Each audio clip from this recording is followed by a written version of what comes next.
Uh, but one question. Taekwondo is similar to Savant in a way because they mostly do kicks, right? Yeah, they're pretty similar. Yeah. So if they face each other, like all martial arts is like they all equal, right? In my opinion, they're all so equal. Period. That Taekwondo versus Savant would really depend on the person, right? Well, I believe there's disadvantages and advantages in the fight. I mean, not even like long reach, short reach, or you're a short person or a tall person. I mean, even if you go martial art wise, Savant and Taekwondo, I mean, to me personally, they're both long range fight systems. So I really can't see a disadvantage in them. They got to be like the persons themselves, opposed to they got short legs and long legs. Or looking at their, their judgment of experience and stuff like that. So who you think is? Oh, so you think Savant got a better chance than boxing if they face each other, right? So who have a better chance at a boxing? What's the name? Well, boxing to me is still that's considered a long range fight system as well because you're fighting from a distance. Most boxers, travel the distance, dance around the ring like they're supposed to. And Savant people, they're still a long range fight system because they're using their legs. Legs are the longest limb in the body. Why not use them? And they're 3 times stronger than your arms. The reason why I would say I did 2 long range fight systems while Savant would still have the lead is because your arm is always going to be 3 times weaker than your legs because you walk on your legs. Period. There's always a distance, no matter what. So because of that's such a unique difference. I mean, I do think a boxer is a lot faster than somebody who's Savant, but you gotta look at the distance. It's a big difference. But maybe if the person dipped the kick and go in, then you probably. I mean, yeah, you dip the kick, go in, do a little boxing combo or whatnot. You got him, but overall, with the legs, you can still keep him at bay, make him back up. Yeah, that is true. But so, who do you think is like a good example of a martial artist? Like Bruce Lee, Jet Li, Jackie Chan. Wow, I mean, I gotta give it up to. Who can I think of? Y'all probably don't know these people I'm about to name. Probably Wu Jing. Jackie Chan. He's nice. Who else can I think of? Tony Jaa. Awesome Muay Thai dude, hands down. Well, technically he used Muay Thai and Muay Boran.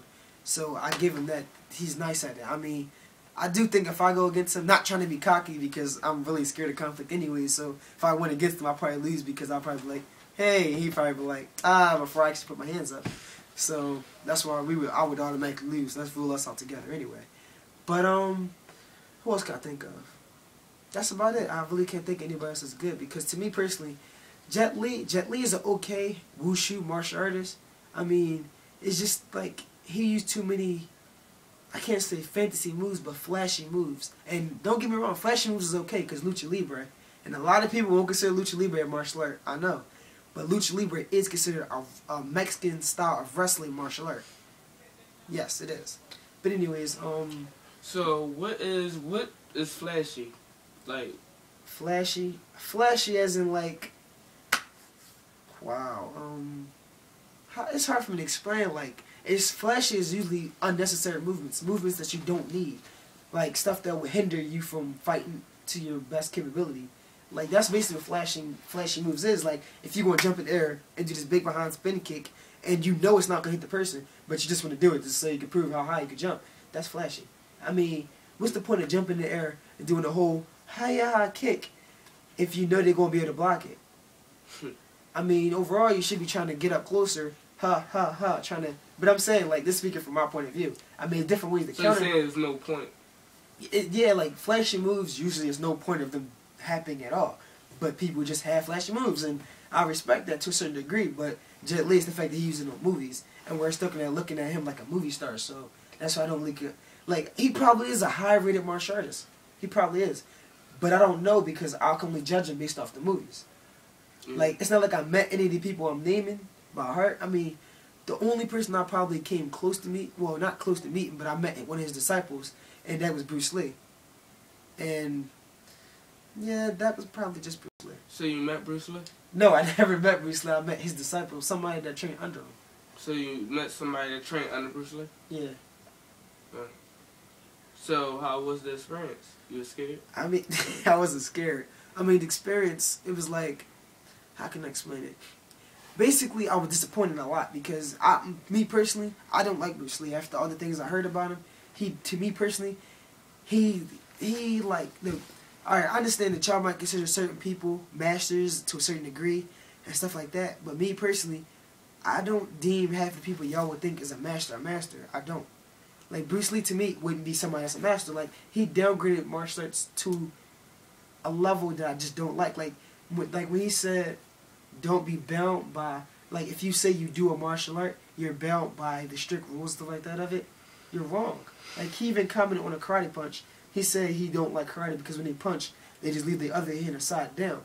I'm sorry, no matter what, y'all might disagree with me, but karate has one of the best defense. It emphasizes on defense. Every single stance and posture it has is made for defense. Now, I don't try to say boxing doesn't have defense stance, Muay Thai don't, whatever. But overall, I don't care what anybody says. Karate has the best defense ever. Period. This is not a personal opinion. This is fact. No matter what. This is a fact. Now, like Bruce Lee was, he kind of like said, he made comments on different things that kind of upsetted me. Like how he said the style, like he first, like I heard from his disciple that he first practiced, what was that style called? Not Wushu, not, I'm trying to think, hold on, what was that joint called? Wing Chun. That was the first style he so-called got. Now, Wing Chun was the first martial art he trained under, and he was pretty proficient at it. And he was like, well, Wing Chun to me has one of the best, like, fighting systems out. And I'm like, hold on, how could you possibly say that? For some, coming from somebody that says, don't be bound by a fighting system, he obviously just said that that was one of the best ones out. Because of that comment, that kind of made that style seem kind of better than all the rest of them. I mean, when you're as powerful as, like, everybody, like, when you have everybody believing that you're so powerful and stuff like that, then they'll tend to follow after you and things like that. So that's why everybody, like, really believed all the comments and things that he stated. Like, I believe Bruce Lee was fast. I believe he was strong. I believe he was the shit. I mean, he could do anything. I mean, me personally, if I seen him, well, technically, he'd probably be a person I couldn't run away from. Because even though I'm scared of conflict and things like that, I really do like to fight strong people. So I probably would just charge at Bruce Lee like, hi-ya, and just get my ass kicked after like a dumbass. He'd probably just smack me aside with some 1-inch punch or some shit. But, like, it's just the comments he made about other martial arts to me, I just found disrespectful. They call him the father of mixed martial arts, but I don't see it. Because me, I practice 4 styles, and I can understand and, like, not agree, but, like, the philosophies that he made of his style, because he never considered his style a martial art. He considered it a philosophy. Me, personally, his style was just a mixture of the Chinese martial arts, the kung fu he knows, mixed up with, like, I can't even call it karate. I would just call it the way he fights. Because Bruce Lee was talented. When you're talented at something, you can incorporate the way you do things into it. Like if you program the computer has its own program. You program what you want to put in there, right? So that's how it is. So, like, I respect Bruce Lee to the utmost max. No, my fault. I take that back. I don't respect him that much. But, like, I will show him his respect based on, like, how long he lived and the things he did accomplish when he was alive and becoming a movie star and stuff like that. And, like, talking about his fast, his speed and strength. I mean, I can't say I don't want to say I could beat him because I can't. That would sound real cocky and obliged of me and stuff like that. But I do believe that he can't beat everybody. I'll just say that. So, I won't say I can beat him, but I'm just going to say I don't think he can beat everybody. One question, though. So, it's still saying, like, either his son got killed a certain way or he got killed a certain way. Which is it? I mean, me personally, I don't really know. I mean, I just heard stories or rumors on how him and his son died. I mean, it's really not important to me because, well, yes it is, in a way, because, you know, he kind of was, like, the reason the Jeet Kune Do started, and that's why a lot of people were getting into it. So that's one thing I do respect him for. I mean, he got everybody into his philosophy and understanding of his viewpoints, so I respect him for that. He tried. He earned that. So, the things that he said, you know, like, but the actual like the things he said, I don't like at all. But the martial arts he created, even though he don't want to call it martial, call it philosophy, I personally consider that a martial art. Because martial arts, a philosophy, is basically the study of thinking. In your mind, you usually think of your beliefs and ambitions. And to me personally, that's kind of what martial arts is about. You practice it for your beliefs and ambitions. That's why if anybody asks me, what am I doing? And I'm training or something, I'll be like, what are you training for? and I'll say, oh, I'm training my beliefs and ambitions because that's what I'm doing. I mean, it might sound a little cheesy and retarded, but hey.